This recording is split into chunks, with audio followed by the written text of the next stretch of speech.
On July 31st, 2020, at 11:45 a.m., a citizen walking near the Mui Island ferry terminal in Incheon, South Korea, noticed something unusual that caught his attention. Behind a civilian container placed on vacant land, there was an unusually large suitcase sitting alone. The size of the suitcase was too big to be something someone had accidentally forgotten, and its presence at this location was strange. Just as curiosity struck and he considered opening it to look inside, the man picked up his phone and called the police. "There's a strange suitcase abandoned here. Please come check it out. I don't know what's inside." Although he could have simply ignored it and walked away. Fortunately, thanks to this citizen's timely report, the secret inside the suitcase was soon discovered. The man's uneasy intuition proved completely accurate. When police arrived at the scene and opened the suitcase, everyone present was horrified. Inside the luggage was the body of a young man wearing only underwear. This was late July, in the middle of summer with prolonged, sweltering nights. No one knew how long the body had been there, but under such weather conditions, decomposition could have proceeded faster than normal. However, the body hadn't deteriorated too severely, indicating the victim hadn't been dead for long. So who was the victim? Although no personal belongings were found for identification because the body hadn't decomposed severely, police quickly identified the deceased. It was Mr. Lee, 22 years old. When investigating his background, they discovered his permanent address wasn't in Incheon but in Seoul. The question arose, why was someone living in Seoul found dead on Mui Island in Incheon? Before answering this question, the condition of the body told the story of the suffering Lee had endured before death. The victim's body showed clear bruising on the face, chest, abdomen, and other parts, evidence that he had been brutally tortured. Based on these signs, police surmised that the perpetrator had tortured and killed the victim at another location, then transported the body to Mui Island to dispose of it. The investigation proceeded along three main directions. First, to determine the exact cause of death, the body was sent to the National Forensic Service for autopsy. Simultaneously, the investigation team from the Young Incheon police station began collecting all footage from surveillance cameras around the container area near the port for analysis, hoping to identify people who had been there. In parallel, they also conducted investigations and interrogations of everyone in victim Lee's social circle. First, autopsy results from the National Forensic Service showed the victim suffered extradural hemorrhage in the head area due to trauma. However, this wasn't a complete skull fracture. Regarding this finding, forensic experts explained that hemorrhagic head injuries could result from severe external impact, but they couldn't rule out the possibility of the victim falling himself. Nevertheless, from the police perspective, when combined with the clear wounds throughout the victim's body, and especially the fact that the body was stuffed into a suitcase and dumped, they confirmed this was definitely a murder case. Right at this time, through interrogations with people around him, two main suspects emerged. They were Han, 23, and Baek, 22. Both were people who regularly contacted the victim and were known to have very close friendships with him. What made police suspicious was that starting July 29th, the whereabouts of these two suddenly became vague and difficult to track. This timing was exactly 2 days before the body's discovery. No matter how hard police tried to contact them, both their phones were turned off, creating the feeling they were deliberately avoiding contact. Finally, the crucial clue was found. Through analysis of security camera footage, early morning on July 31st, two men were recorded dragging a large suitcase and moving around the container area. Police immediately had a strong feeling. That's Han and Baek. From that moment, they began an intense manhunt for these two suspects. However, unable to determine their current whereabouts, police decided to approach their families first. After clearly explaining the situation, investigators urgently requested, "Your sons are still young. If you can contact them, please persuade them to surrender." Meanwhile, the final autopsy results from the National Forensic Service were also announced. The cause of death was determined to be severe traumatic brain injury caused by strong impact force. In other words, the victim died from being brutally beaten in the head area. If police suspicions were correct and Han and Baek were indeed the perpetrators, these were the closest friends. inseparably bonded with the victim.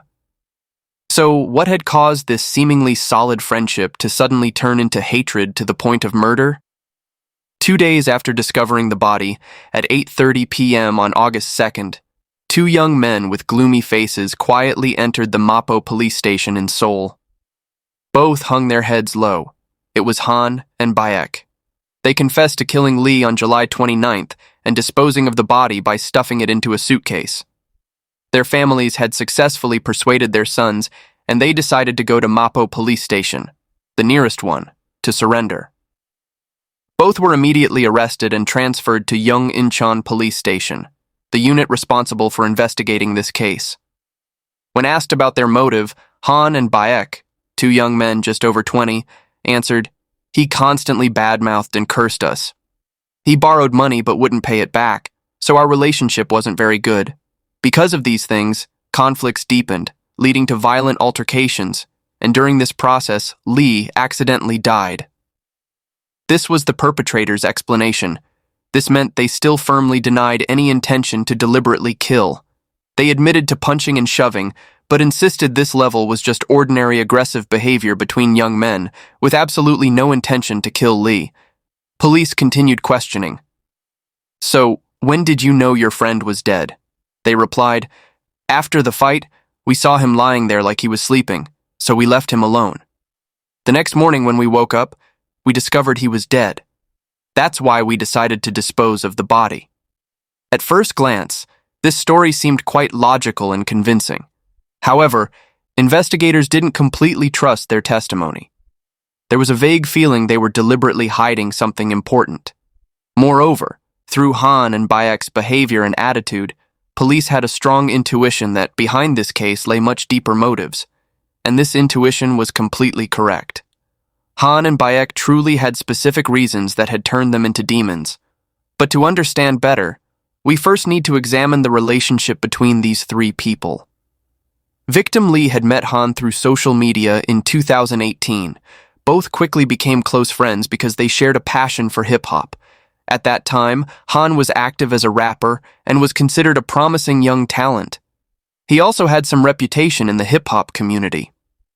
Thanks to this shared interest, the two quickly grew close, but this good relationship didn't last long before beginning to go astray. It all started with fentanyl. At that time, Lee and Han were using pain medication containing fentanyl, known as drug patches, by heating and inhaling the vapors. As people may know, fentanyl is an extremely powerful painkiller, typically used for pain relief in terminal cancer patients or severe cases.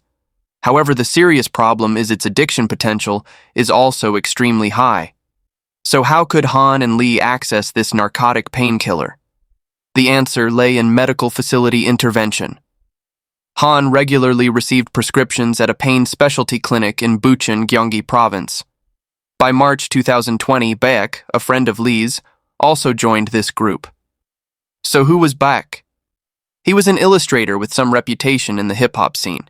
He had designed album covers for famous rappers and actively participated in various album art projects. It was through this activity that he became close with rapper Han.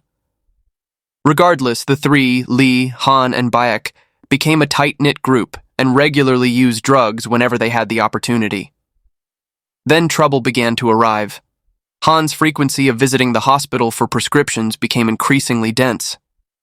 The attending doctor began to feel suspicious, because he didn't seem to be in excessive pain, but kept requesting this medication. Finally, the doctor refused and declared he couldn't continue prescribing. At this point, Han became extremely anxious. His worry had two clear causes. First, he himself was in a state of severe addiction. Life couldn't continue without the drugs. But there was a second reason equally important. The truth was that fentanyl had become his main source of income. For a long time, he had been selling this drug to his connections and earning considerable profit. Under criminal law, this was a much more serious charge than simply personal drug use. He had become a link in the drug distribution chain. As mentioned, although Han had some reputation as a rapper, in reality he was still just an unknown artist. With no other stable income source, money earned from drug dealing became extremely important to him. Anyway, after being refused at Bucheon Hospital, he sought a new location and from July 2020, relatively easily, continued receiving regular fentanyl supplies from elsewhere. Looking at this situation, it seems the fentanyl prescription system at that time still had many serious loopholes. At this time, Lee had also fallen into serious drug addiction.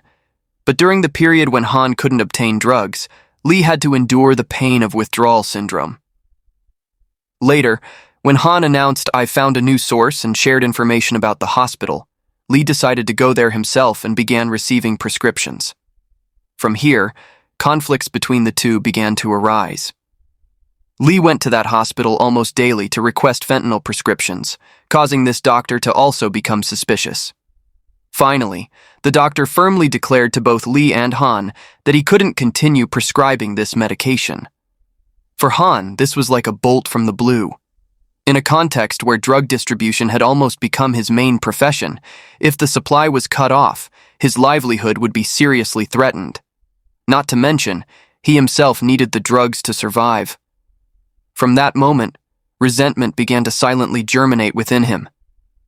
Han angrily scolded Lee. "Because you kept going to the hospital too carelessly, now the drug source is completely cut off. What are you going to do about this?" Right after that, Han's friend Beck, also a drug addict, learned of this news. He flew into a rage. Actually, Beck had disliked Lee from before. The reason was quite trivial. Lee used to badmouth acquaintances behind their backs. When he learned of this, Beck had thought to himself, "This guy, just wait. Once he falls into my hands, he'll know." He was in that frame of mind. And when he heard that because Lee went to the hospital too frequently, none of them could continue getting prescriptions, his anger became even more intense. July 29th, 2020, the fateful day had arrived. At an office apartment near Hongdae area in Mapo District, Seoul, all three had gathered together. This place, though called a practice room, was actually their regular hangout. And it was here they regularly used drugs in secret. On that day, Han, Beck, and Lee, all three had immersed themselves in hallucinations. They took turns inhaling drugs over 20 times, then suddenly the atmosphere in the room became suffocatingly tense. Han, in his drugged state, was the first to provoke Lee. And at that moment, Lee also somewhat lost control and became angry. In that tense situation, there happened to be scissors nearby. In his no longer sober state, Lee grabbed them and threw them straight at Han, cursing, "You bastard!" From that moment, the atmosphere in the room began to become truly dangerous. Han completely lost his mind. In his drug-induced state, he began brutally beating Lee. Then he ordered Baek, "Get the blue tape and tie him up." Baek obediently brought blue tape and tightly bound both of Lee's hands. At this point, Lee was in a completely helpless state. Witnessing this scene, Han became even more excited, laughing mockingly and continuing to torture the victim. Meanwhile, Beck not only didn't intervene but stood beside him, cursing and adding fuel to the violence. Finally, he also joined the torture. Both of these men swung steel rods, mercilessly beating Lee's head, face, and entire body. But even more horrific acts followed. At this point, Lee was almost completely unconscious after hours of non-stop beating, lying silently in critical condition. Yet Han and Baek seemed to find it entertaining and began video calling their contacts. Hey, I'm going to show you something really awesome." And they live-streamed Lee's dying moments. Not stopping there, they also took photos and posted them on social media. Those who witnessed this scene all felt worried and began intervening decisively. "What's happening? How can you beat someone like this? Quickly take him to the hospital." However, Han and Baek had completely lost their minds, as if these pleas couldn't reach their ears. They just continued laughing and treating the torture as entertainment. The brutal torture of Lee continued nonstop from 2 p.m. until 9 p.m. After that, the victim became completely unconscious and was left alone in the room. If at that time they had decided to take Lee to the hospital, perhaps the outcome would have been completely different.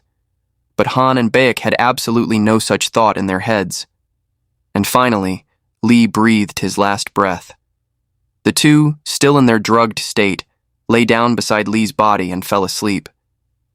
A few hours later, when they woke up, they discovered Lee had stopped breathing.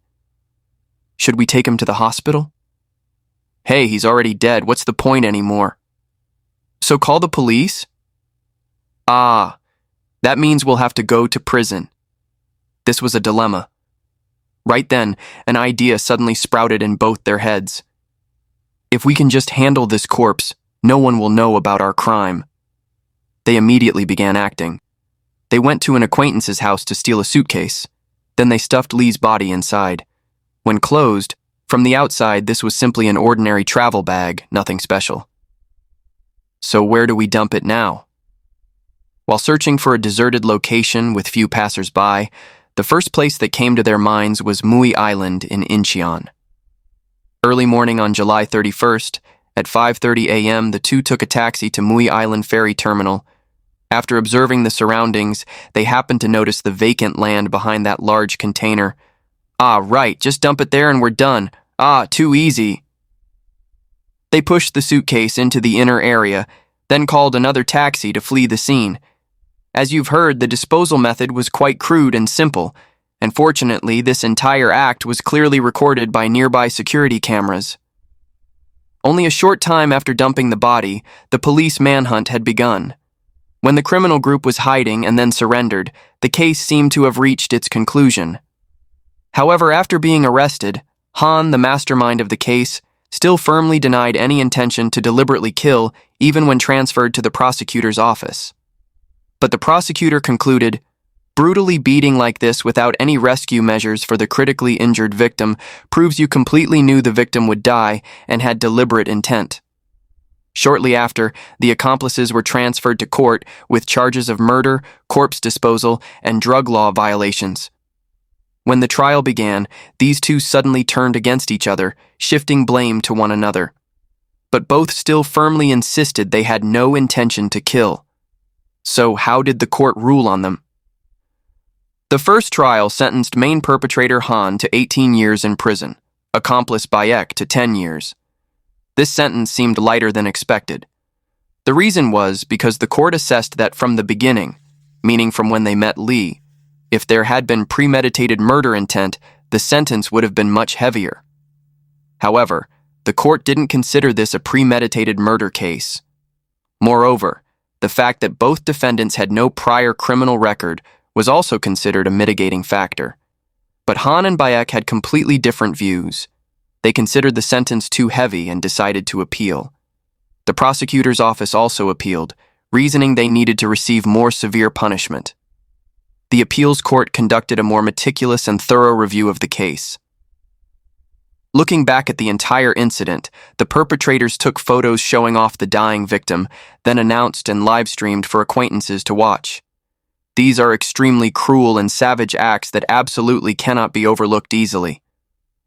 Additionally, in reality, they showed absolutely no signs of remorse or repentance. Based on these reasons, the appeals court sentenced Han to 30 years in prison, Beck to 20 years. The two, with eyes red with anger, continued appealing to the Supreme Court, but the Supreme Court rejected their appeal. Thus, the final sentences were officially set at 30 years in prison for Han and 20 years for Bayek. The perpetrators, who had once been rappers and promising artists, fell into the temptation of drugs and became immersed in fleeting pleasures. And finally, these two young men completely lost their way and slid down the path of sin. This next case also occurred in South Korea. On April 7, 2014, the East Gwangju police station became extremely busy. The reason was they had just received requests for investigative assistance from two different police stations, Busan and Cheonan. What was notable was that both requests involved missing persons cases. This was a mysterious situation where two women had simultaneously disappeared at the same time. First, the missing person from Busan was Ms. Kim, who had left a message saying she would go to Gwangju, and from there her whereabouts became unclear. Ms. Kim's family couldn't contact her, so they reported to Busan police, and knowing she had gone to Gwangju, they requested investigative assistance from East Gwangju Police Station. The second missing person from Cheonan was Ms. Heo, someone who had a very close relationship with Ms. Kim, often calling each other sisters, and it was confirmed they had headed to Gwangju together before disappearing. Thus, both had arrived in Gwangju and vanished without a trace from there. These two had been present in Gwangju on March 29th, and from the evening of the next day, March 30th, they completely disappeared, with no further information. When investigating their last known activities, it was discovered that on March 30th, Ms. Kim had made a phone call to her younger brother. In that call, she said, "Someone I know invited us to go fishing, so we came to some reservoir. But this place is too dark and doesn't seem suitable for fishing," her voice clearly showing unease. This was the last call where anyone heard Ms. Kim's voice. So who was this acquaintance who invited them? After investigation, the men who had gone with the two missing women to the reservoir were identified. However, it wasn't just one person. It was Kim Young-man, 36, along with his two subordinates, Ryu and Park.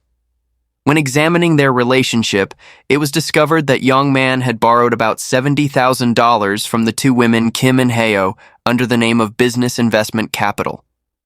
Later, the women demanded he repay this money, and to collect this investment, they had come to Gwangju, where Young-man was living. From there, they disappeared. The last person to meet the two victims was Young-man, and between them existed a complex creditor-debtor relationship. When checking criminal records, both Young-man and subordinate Park had prior convictions for robbery and assault. With sharp intuition, police realized this was a serious case and decided to approach Young-man cautiously. On weekends, the assigned investigator arranged to meet Young-man at a nearby coffee shop instead of at the police station. They deliberately created a comfortable, normal atmosphere by explaining this was just a routine witness interview, nothing serious. This was necessary to prevent him from discovering their true intentions and deciding to flee or hide. The investigator began asking questions about Ms. Kim and Ms. Heo's whereabouts. Young-man replied that they were sisters very close to him. On the day they disappeared, since the women happened to come to Gwangju, he called his subordinates to have dinner together. Then around 10 p.m. they all went fishing together. This part of his story matched the content of the last call Ms. Kim had made to her brother. However, Young-man added that when they arrived, they found the fishing spot too dark, so decided to return. And then Ms. Kim and Ms. Heo said they had another appointment in Gwangju, so he drove them to that location. The investigator suggested, "Then I also need to meet the two subordinates, Ryu and Park, who were present that evening." In less than 10 minutes, both men appeared at the coffee shop. It seemed like they had been waiting somewhere, knowing in advance they would be summoned. And notably, their testimony completely matched what Young-man had said. However, at this point, while listening to the story, the investigator began to feel something was wrong. The location the group had gone to that evening was Bangsong Reservoir in Gokseong, Jeollanam Province. But this was absolutely not a place fishing enthusiasts typically visited. This was a reservoir built at high elevation for agricultural water storage purposes.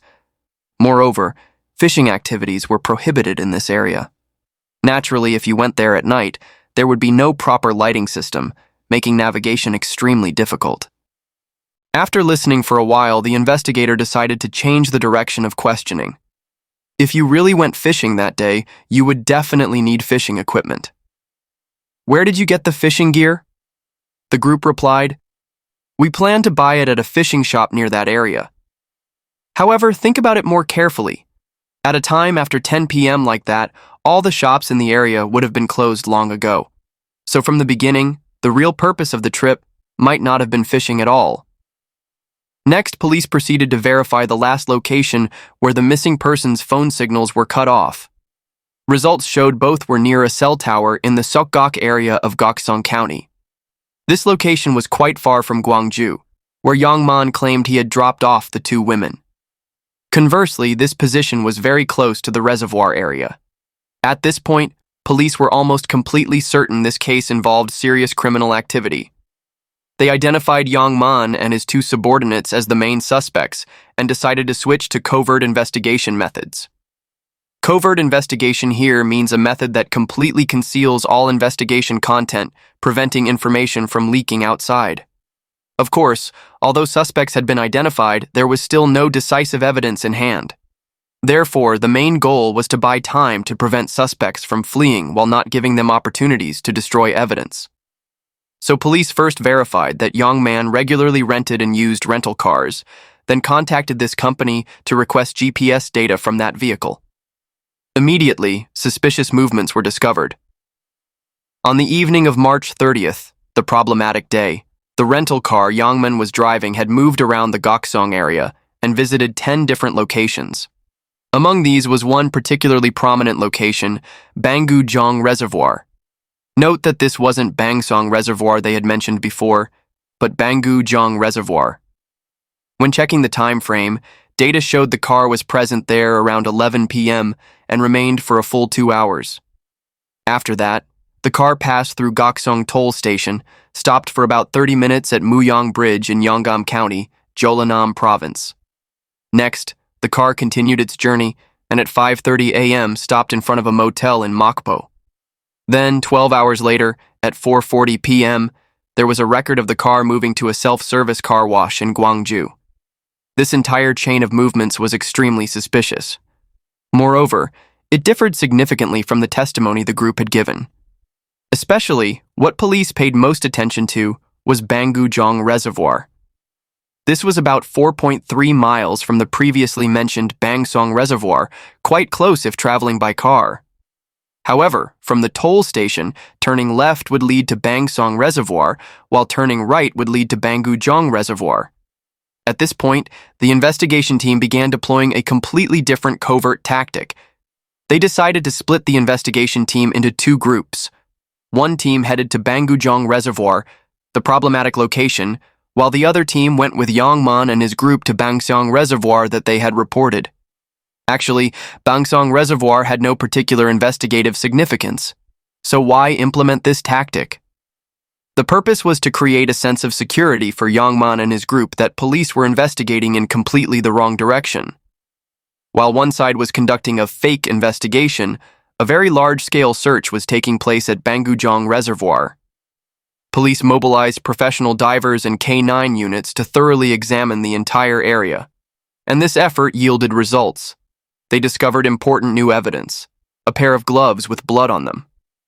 Police immediately sent this evidence to the National Forensic Service for DNA testing. And while waiting for results, another piece of evidence appeared from a completely different location. This time from security cameras at the self-service car wash in Gwangju, Yangman's behavior recorded there was extremely suspicious. He had bought up to 4 bottles of cleaning solution and proceeded to wash the car extremely meticulously for a full 4 hours. This wasn't even his personal car, but just a rental. Cleaning to such an extent, anyone who saw it would find it extremely suspicious. So police requested cooperation from the car rental company owner. They called to cleverly guide suspect Yangman to return the rental car immediately. Not long after, Yangman, completely unaware, obediently returned the car and left. Police immediately took possession of the vehicle and began conducting the most thorough examination possible. As predicted, although the car had been washed very carefully, traces remained that couldn't be completely erased. These were microscopic blood traces discovered under the spare tire in the trunk compartment. This sample was also quickly sent to the National Forensic Service for analysis. On another front, investigation work continued non-stop. This time, police brought Yangman and his group to search for the motel in Mokpo they claimed to have stayed at. Actually, this action wasn't aimed at finding evidence at that location, but to closely monitor this suspect group and buy time until results from collected evidence were available. When they went to check, the motel owner recognized Yangman's group immediately. Especially, he still clearly remembered them requesting new bed sheets, saying they had just returned from fishing and gotten quite dirty. However, actually at that time, the motel owner was also a bit surprised because the room was clearly already clean, but they requested changing the bedding. But in reality, there was a deeper intention behind this. Yangman's group had deliberately created this situation to construct an alibi for themselves. When previously questioned, this group had testified they dropped off Ms. Kim and Ms. Heo in Gwangju, then went to Mokpo to fish. But how could this be proven? Very likely it couldn't be proven. That's why they cleverly created conversation with the motel owner about going fishing, somehow planting a ready witness. What an extremely sophisticated scheme. So when police came to the motel and the owner gave such testimony, This group was likely secretly smiling, seeing their fabricated alibi taking effect. On the police side, they had to continue closely monitoring this group until DNA test results were available. Therefore, they even pretended to be seeking advice from the suspect group, continuously going in circles. This group was completely confident that police were going in the wrong direction and appeared very satisfied. To confuse the investigation, they even deliberately released false information about the two victims possibly having gone to Anmiondo Island. Police knew this wasn't true but still had to act and suggest going to check that location together. Meanwhile, finally, the long-awaited moment arrived. Test results showed that blood on the gloves found at Bangujong Reservoir and microscopic blood traces discovered under the rental car's spare tire both matched the DNA of the missing persons. It was their blood, so there was now irrefutable direct evidence. Now it was just a matter of arresting this group.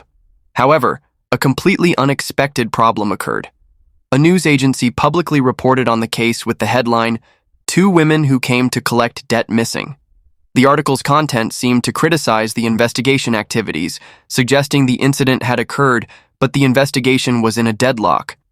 But the serious problem was that in this article, information about police currently searching at Bangujong Reservoir was revealed in detail. This was completely unknown to the perpetrator group, so police began to feel worried. Very likely this group would realize and decide to flee. Anyway, there was already an appointment to go to Anmiondo Island. Would they show up or not? Tension permeated everywhere. On that very day, fortunately having not yet seen the news, two subordinates Ryu and Park appeared on time at the meeting location with police. However, the main perpetrator Youngman was absent. It seemed he had seen the news and decided to flee. On April 11, 2014, police only brought Park, the younger and more frightened-looking of the two subordinates, into the police car, then pretended to go to Anmiondo Island but headed elsewhere. That was near the reservoir where the incident occurred. Exiting the toll station, the road divided into two directions leading to Bangsong Reservoir and Bangujong Reservoir. But right then, police suddenly turned to ask Park an unexpected question about whether to turn left or right. Turning left would go to Bangsong Reservoir, they had reported, while turning right would go to Bangujong Reservoir, the actual crime scene. Park seemed tense and kept insisting they should turn left. However, he couldn't resist the sharpness of a veteran investigator. "You're sure it's left, right?" "No, it's right." The investigator continued pressing with successive questions about Park's certainty. Finally, Park couldn't endure the pressure and confessed the truth. They had killed the two women at Bangujong Reservoir, then dumped the bodies under Muyong Bridge. Under Muyong Bridge, the Yongsan River flows through. However, this area has great depth and a wide river, making searching extremely difficult. Police mobilized even fish finders, specialized equipment from fishing boats to detect underwater life, and tried their best. Finally, they found the bodies of the two victims, Kim and Heo. When pulling up the bags containing the bodies, they discovered inside were two large stones tied tightly to prevent the bodies from floating up. Thus, on April 12th, besides Park, who had confessed to murder, the other accomplice Ryu was also urgently arrested. According to the accomplice's testimony, Youngman was the first to propose the criminal plan. He promised when successful he would share part of the money received from the victims with them, even promising to open a phone store for them. It was because of these promises that they participated in the murder. However, in reality, all of Youngman's promises were lies. He had been unemployed for a long time, only talking about needing investment money and receiving business funds, but actually having no specific plans. All the money received from the victims had been spent by him on personal living expenses. In the context of being pressured to repay debts, he decided to go down the path of murder. With sufficient physical evidence, accomplice confessions, and even the victims' bodies found, now only the public manhunt for main perpetrator Youngman remained. Just 5 days later, on April 16th, police received a report that he was hiding at a billiards room in Gwangju. They conducted a raid and successfully arrested Youngman spectacularly. Finally, all three perpetrators were caught. However, this still wasn't the end. Now the law's judgment still awaited. In May 2014, this entire group was transferred to court with charges of robbery combined with murder and concealing bodies. But even during this process, Youngman remained extremely shameless. He insisted he had repaid a significant portion of the total borrowed money. Therefore, the charge of robbery combined with murder was unfair. In other words, murder might have occurred but not for the purpose of robbery. Actually, under criminal law, robbery combined with murder carries heavier penalties than ordinary murder. So he hoped to receive a reduced sentence. Additionally, accomplice Ryu completely denied all charges, insisting he was drunk and sleeping soundly at the time. Conversely, only Park, the subordinate who seemed most frightened, sincerely admitted to all charges. So what was the trial result? The first trial sentenced Youngman to life imprisonment, Ryu to 30 years in prison, and Park to 25 years in prison. All three appealed, claiming they were wronged, but at the appeals trial, Park was reduced to 15 years in prison. The reason was he had sincerely admitted to all crimes and agreed to pay $100,000 in compensation to the victims' families. As for Youngman and Ryu, their appeals were completely rejected. Finally, they had to accept maintaining the first trial verdict with life imprisonment for Youngman and 30 years in prison for Ryu. The long investigative journey finally concluded satisfactorily. What truly stood out most in this case was the intelligence and persistent perseverance of the investigation team. The tense battle of wits lasting until the final moment, combined with meticulous evidence collection, brought gratifying results, successfully arresting all perpetrators. And those are today's two cases. Please share your thoughts in the comments below. Thank you for watching and see you in the next videos.